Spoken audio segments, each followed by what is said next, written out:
بسم الله الرحمن الرحيم الحمد لله رب العالمين والصلاة والسلام على نبينا محمد وعلى آله وأصحابه وسلم تسليما مزيدا ثم أما بعد إخوة الكرام السلام عليكم ورحمة الله وبركاته. Inch'Allah, nous allons aborder un point important, et cela sur la base de quelques paroles que nos sages nous ont enseignées.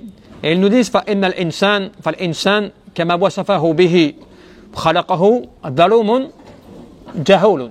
Certes, vous savez, l'être humain, tel qu'il a été créé par Allah subhanahu wa ta'ala, c'est un être qui est décrit comme étant totalement injuste et ignorant. L'être humain, dans sa constitution, tel qu'Allah subhanahu wa ta'ala l'a créé, c'est un être qui est totalement injuste contre lui-même, bien sûr, contre lui-même, et en plus, eh bien, ignorant. فَلَا يَنْبَغِي أَنْ يَجْعَلْ الْمِعْيَارَ عَلَى مَا يَضُرُّهُ وَيَنْفَعُهُ. Et c'est pour ça qu'il est important que la personne, eh bien, elle ne prenne pas en compte le fait, eh bien, de croire que elle va avoir le critère de choix, tu sais, par rapport à ce qui est bon ou pas bon pour elle. C'est-à-dire qu'elle va juger cela, يعني par rapport à quoi? يعني ميله ومحبه وتفراطه وبغضه. C'est-à-dire comment est-ce que la personne, selon son caractère personnel, c'est-à-dire ses désirs, ses passions, son amour, sa colère, des choses comme cela, eh bien la personne, elle va juger ce qui est bon ou pas par rapport à elle-même. Et cela, tu le vois bien, c'est quelque chose que les gens, de manière générale, l'être humain, il considère les choses bonnes ou mauvaises par rapport à son point de vue personnel, par rapport à son opinion personnelle. L'être humain, il considère que, eh bien, il y a une chose qui est bien pour lui. Par exemple, quelqu'un va te dire, moi, si j'ai beaucoup d'argent, ce n'est qu'un bien pour moi. Si je suis plus riche, ce n'est que meilleur pour moi. Si je suis plus puissant, eh bien, ce n'est que plus parfait pour moi par rapport à ce que moi j'aimerais faire. Alors qu'il oublie qu'il se peut qu'en ayant cela soit pour lui des causes de perdition et d'égarement. Ça, il ne le sait pas. Comme de la même manière, tu vas vivre des choses, peut-être dans ta vie, des difficultés dans ta vie, des problèmes dans ta vie. Toi, tu penses que cela, il serait mieux que tu les évites, alors que ces choses-là, elles te ramènent à l'essentiel, sans que tu le saches. Et c'est comme ça que c'est important. بل يعني المعيار كذلك على ذلك ما اختار الله سبحانه وتعالى له بأمره ونهي. C'est pour ça que le critère de choix, le critère d'analyse de l'être humain, il ne doit normalement se baser uniquement sur ce que Allah il t'a commandé ou interdit. Parce que c'est Allah subhanahu wa ta'ala qui sait parfaitement ce qui est le mieux pour toi.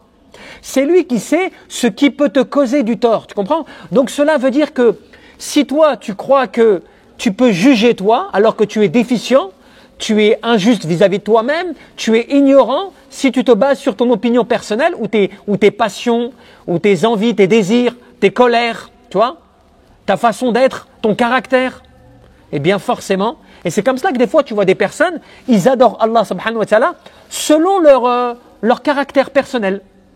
Tu vois, par exemple, ils font tout ce qu'ils ont à faire, mais s'il y a des choses qui vont aller en contradiction par rapport à ce qu'ils font, eh bien eux ils considèrent que c'est pas de leur faute, c'est leur caractère, c'est leur passion, c'est leur désir, tu vois, qui fait qu'ils peuvent pas faire autrement. Alors que c'est faux. Normalement, l'être humain, il est dans la lutte, al-jihad kadalik, dans le combat contre lui-même. C'est pour cela que le prophète, il t'a enseigné quoi? Jihadu akbar, la plus grande lutte, jihadu nafs, c'est la lutte contre ta propre personne. Pourquoi est-ce qu'il te dit que la plus grande des luttes, c'est la lutte contre ta propre personne? C'est parce que l'être humain, il oublie que Allah Azza wa Jal sait parfaitement comment est-ce que tu es constitué. Et c'est comme cela que il faut que tu saches. فَأَنْفَعُ الْأَشْيَاء لَهُ عَلَى الْإِطْلَاقِ طَاعَةُ رَبِّهِ بِظَاهِرِ وَبَاطِنِهِ. L'être humain, il va pouvoir profiter de ce qui lui sera le plus utile qu'à condition qu'il obéit à son Seigneur. De manière globale et générale, de manière apparente et cachée. Dès que l'adorateur il rentre dans cela, eh bien automatiquement tu verras il va tirer profit. ولكن وأضر الأشياء عليه على الإطلاق معصيته بظاهره وباطنه. Mais la personne subira des difficultés, subira des conséquences, subira des calamités en conséquence de sa désobéissance à Allah subhanahu wa ta'ala. que ce soit apparent ou caché. Tout ce que tu vas faire qui va aller à l'encontre de l'adoration d'Allah, tu vas forcément te causer du tort. Même si tu penses que toi tu es dans le bien, même si tu crois que ce que tu fais c'est bien, tu le maîtrises, c'est faux. On va même dire que le fait que tu penses que c'est bien alors que tu es dans le mal, c'est déjà une calamité qui t'a touché. Tu sais pourquoi? Parce qu'Allah Azza wa Jalla, il t'a ôté, il t'a enlevé de toi la perspicacité, la capacité de voir que ce qui te touche est mauvais. Déjà, ça c'est une calamité déjà. Tu le sais pas. Quelqu'un par exemple qui croit qu'il n'a pas besoin d'adorer Allah, c'est une calamité en soi. Puisque cela veut dire Allah Azza wa Jalla lui a enlevé le discernement, lui permettant de se rendre compte ce qui est bien ou mal. Donc c'est une calamité en soi déjà. Donc c'est pour cela que plus tu augmentes ton adoration d'Allah Azza wa Jalla, plus tu vas te protéger et tu vas t'apporter à toi-même, tu vas amener à toi-même le bien. Plus tu vas t'éloigner d'Allah dans ton comportement, dans tes paroles, dans ta manière d'être, plus tu vas amener à toi du mal. Et c'est comme cela que on te dit quoi? Et cela, c'est une règle aussi importante. فَإِذَا قَامَ بِطَاعَاتِهِ وَعُبُودِيَاتِهِ مُخْلِصًا لَهُ فَكُلُّ مَا يَجْرِي عَلَيْهِ مِمَّا يَكْرُهُ يَكُنْ خَيْرًا لَهُ. Quand l'adorateur d'Allah, le serviteur d'Allah, il va mettre en application l'adoration, l'obéissance à Allah subhanahu wa ta'ala de manière globale, tout en étant sincère, c'est important. Il est sincère dans son application d'Allah. Tout ce qui va lui arriver, même si les choses qui lui arrivent sont des choses qu'il n'aime pas, va être un bien pour lui. Va être un bien pour lui. Tu sais pourquoi? Parce qu'il a respecté un des principaux fondements du bonheur, qui est l'obéissance à Allah subhanahu wa ta'ala. C'est pour cela que Ibn Taymiyyah, rahimahullah ta'ala, il te disait quoi? Fata'atullahi wa rasuluh, l'utbu as-sa'ada allati alayha tadur. Il te dit, l'obéissance à Allah et à son prophète constitue le noyau, la base, le pilier principal autour duquel gravite tout le bonheur. Tout le bonheur gravite autour de l'obéissance à Allah et à son prophète. Lorsque tu comprends pas cela, lorsque cela, tu t'en écartes et que tu prends des distances par rapport à cela, forcément, tu vas vivre une vie compliquée, une vie désorientée, une vie où tu vas pas prendre les bonnes voies. C'est pour cela que des fois, dans un couple, il y a des problèmes, par exemple, tu vois. Eh bien, des fois, on pense que le fait qu'à un moment, ce qui n'est pas une règle générale, mais à un moment, il est nécessaire que le couple se sépare parce que sinon il va y avoir une implosion. À l'intérieur même du couple, ça va exploser. Eh bien, des fois, c'est nécessaire pour protéger sa religion. Et des fois, il se peut que ce qui t'arrive, même si toi tu crois que c'est un mal, c'est peut-être un bien. Allah subhanahu wa ta'ala, si tu es sincère, si tu agis avec sincérité et que tu respectes les règles d'Allah subhanahu wa ta'ala, il se peut que Allah il te protège par ce biais-là. Mais cela ne veut pas dire que c'est une règle générale. Il se peut aussi que le contraire soit une calamité. Le fait que tu aies commis des péchés, le fait que tu es désobéissant, le fait que tu t'éloignes d'Allah subhanahu wa ta'ala, ça cause des problèmes au sein de ton couple et de ta famille et de ta relation avec les gens. Tu vois? Donc c'est pour cela que c'est important de comprendre que l'orientation, tu vois, ton orientation, elle est basée par rapport à ton obéissance à Allah subhanahu wa ta'ala et à ta sincérité à son égard. Et c'est comme cela qu'on te dit, على طاعته وعبودياته فكل ما هو فيه من محبوب وهو شر له. Et cela c'est très important. Si la personne s'éloigne, s'isole de l'obéissance à Allah, tout ce qui va la toucher, même si elle croit que cela est quelque chose de bien ou que c'est quelque chose qu'elle aime, cela va être un mal pour elle. Tu vois est-ce que tu as compris la subtilité, tu vois? Encore un exemple concret pour que tu comprennes. Si demain tu as de l'argent en quantité importante, qui t'arrive comme cela, je ne sais pas, tu as joué à quelque chose qui était illicite, tu as participé à des choses illicites, tu as gagné une somme importante d'argent de manière illicite. Toi, c'est quelque chose que tu vas aimer d'avoir beaucoup d'argent, d'avoir gagné cela, d'être sur le moment quelqu'un de riche. Mais tu ne sais pas que cela va être la cause d'énormes injustices de ta part par la suite. que cela va être la cause d'énormes gaspillages de ta part par la suite. Au point même que cela va être la cause que tu devras rendre des comptes difficiles à Allah subhanahu wa ta'ala le jour de la résurrection. Alors que pour toi, à la base, tu pensais que c'était un bien. Tu avais l'argent, tu avais l'aisance, tu avais tout cela. Pour toi, tu pensais que c'était un khair parce que tu pouvais en profiter, alors que tu ne sais pas que cela est une calamité. Dû à quoi? Dû au fait que moi, je m'éloigne d'Allah et je pense qu'ainsi, eh bien, je vais vivre dans le bonheur comme cela, sans Allah subhanahu wa ta'ala. Et que tout ce qui va m'arriver, finalement, va être un bien, en oubliant qu'Allah azza wa jal va m'éprouver, même par le bien. Il va m'accorder des biens, mais ces biens-là vont être une épreuve pour moi, vont m'éprouver, voire même peut-être m'égarer, parce qu'Allah subhanahu wa ta'ala sait ce qu'il y a au plus profond de moi-même. Il sait qu'Allah subhanahu wa ta'ala, il sait au fond de moi-même, je veux pas m'approcher d'Allah, je veux pas faire le bien, tu vois, je veux pas prendre la bonne voie. Et c'est comme cela qu'on te dit, faman sahhat lahu معرفة ربه والفقه في أسمائه وصفاته علم يقينا أن مكروهات التي تصيبه المحن التي تنزل يعني به فيها درب من المصالح والمنافع التي لا يحصيها علمه ولا فكره. Il te dit, celui qui va véritablement avoir une bonne connaissance d'Allah, une bonne compréhension des noms et des attributs d'Allah, et qui va avoir la certitude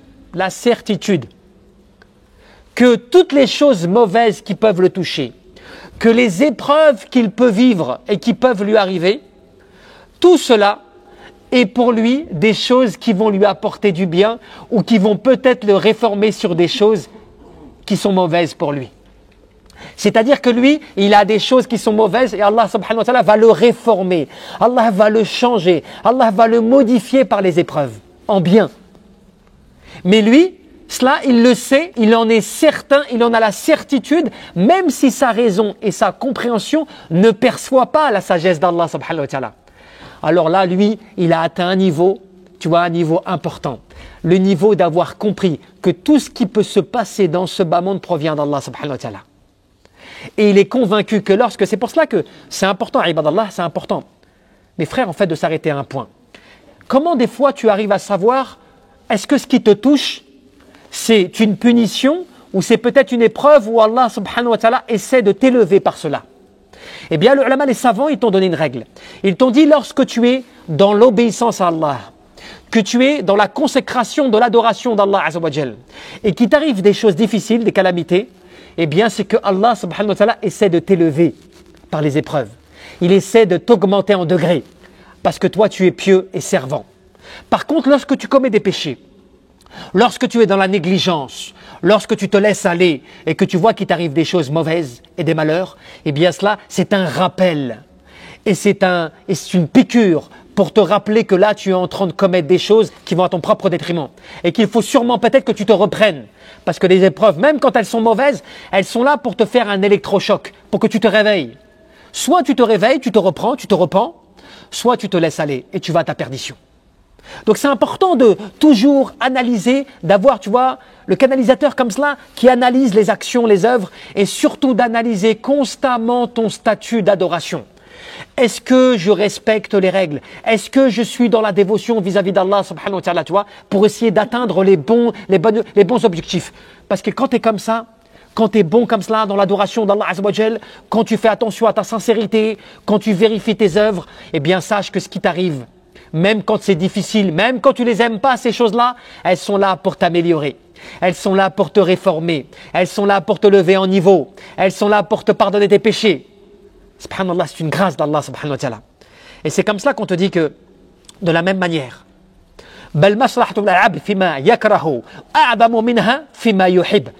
et cela, c'est vraiment, vraiment, vraiment tellement vrai. En fait, c'est tellement vrai qu'il faut vraiment, mes chers frères, en fait, comprendre cela. On te dit que la plupart des choses que l'adorateur vit et qui lui arrivent sont des choses qu'il trouve désagréables. Ce sont la plupart des choses qui le touchent dans ce bas monde. C'est-à-dire en fait que la plupart des choses qui peuvent être bénéfiques pour toi, ce n'est pas des choses qui te font plaisir. Toi, tu crois que des fois le bonheur, il est uniquement dans ce que tu vas profiter. Alors que des fois, le bonheur, il est dans ce qui est difficile. Rappelle-toi le hadith. Lorsque le prophète, il t'a dit que l'enfer était entouré de choses agréables ou des tentations et que le paradis était entouré de choses qui étaient désagréables ou des épreuves. Qu'est-ce que cela veut dire? Que pour atteindre le paradis, le chemin est semé d'embûches, qu'il faut que tu résistes et que tu patientes, que le chemin n'est pas facile, que tu vas rencontrer des difficultés, que la vie va être plus compliquée que facile, par le fait que tu es mis à l'épreuve. Alors que lorsque tu es dans l'aisance, tout le temps dans l'aisance, et tu te fais plaisir, et tu n'as pas de limite, et tu profites, eh bien prends garde. Parce qu'il se peut qu'Allah subhanahu wa ta'ala te laisse dans cela, et que là tu es en train de t'enfoncer et de te perdre. Et c'est pour ça qu'on te donne une belle métaphore. Tu as vu un jardin, lorsque une agriculture ou un jardin, l'agriculteur, qu'est-ce qu'il fait? Il entretient sa terre, il l'arrose, il la retourne, il met de l'eau, il y plante des graines, il l'entretient, il fait pousser les fleurs. Et lorsqu'elles poussent, il met des bâtons pour l'équilibrer, c'est là, pour qu'elles poussent droites, tu vois, ces fleurs-là. Ensuite, il les entretient, il les coupe, il les taille, il enlève les feuilles mortes. Il fait tout un travail sur des semaines et sur des mois et sur des années pour avoir une agriculture qui soit bonne et pure et qui produise des fruits et des légumes de bonne qualité. Cela, c'est pour la personne qui raisonne. Quelqu'un qui raisonne, il le comprend cela, n'est-ce pas? Tu lui expliques, il le comprend. Mais si tu exposes cela à des gens qui ne raisonnent pas, ou bien tu exposes cela à des animaux qui n'ont pas la raison, eux, qu'est-ce qu'ils vont croire? Ils vont croire que tu es en train de causer du tort, là. Lorsqu'ils voient que la terre, tu la retournes, que les fleurs, tu les coupes, que les branches, tu les arraches, que tous les mauvais feuillages, tu les enlèves pour pas qu'ils se mélangent avec les bons. Lui, il pense que tu es en train de saccager, tu vois, l'agriculture. Lui, il pense que tu es en train de causer du tort à la terre. Parce qu'il ne comprend pas, tu vois, la sagesse de ton acte. Tu vois, le travail minutieux que tu réalises. Et cela, c'est la même manière pour ce bas monde. Dans ce bas monde, toi, tu es obligé de supporter les épreuves, de patienter et de résister. Et aussi de savoir que le paradis, tu ne l'auras pas comme cela en disant « juste j'ai la foi ». Non, tu as la foi et il faut que tu mettes les actions en application et que tu supportes les épreuves. Et que tu résistes face aux tentations. Et que tu ne répondes pas à tous tes désirs, à toutes tes passions qui t'appellent à désobéir à Allah subhanahu wa ta'ala. Et que tu travailles tous les jours sur ta sincérité parce que celle-ci, elle est remise en cause tous les jours. Dans tes actes, dans tes apparences, dans tes paroles, dans tout ce que tu fais. C'est tout le temps remis en cause, tu vois. Et donc c'est un travail constant. Et c'est pour cela que quelque part c'est illégal ce que tu fais quand tu dis oui, c'est difficile, tu vois, on a du mal à supporter, tu as vu les fitnas, les tentations dehors, on n'y arrive pas. Tu te plains souvent comme cela. Mais tu oublies que la plupart des choses que tu rencontreras, la plupart des choses qui constituent ce bas monde pour toi, c'est des choses qui sont des épreuves difficiles à supporter. Qui sont des choses qui ne sont pas agréables, tu vois, à supporter. Tu es obligé de supporter et d'attendre si tu veux la récompense divine. Parce que si tu te laisses aller et que tu suis toutes tes passions, tous les appels, hein, donc un de tes désirs et passions, forcément, tu vas te perdre et tu vas t'égarer loin d'Allah subhanahu wa ta'ala. والله أعلم تبارك وتعالى أن نرجو الإخلاص في القلب ولا عمل والنية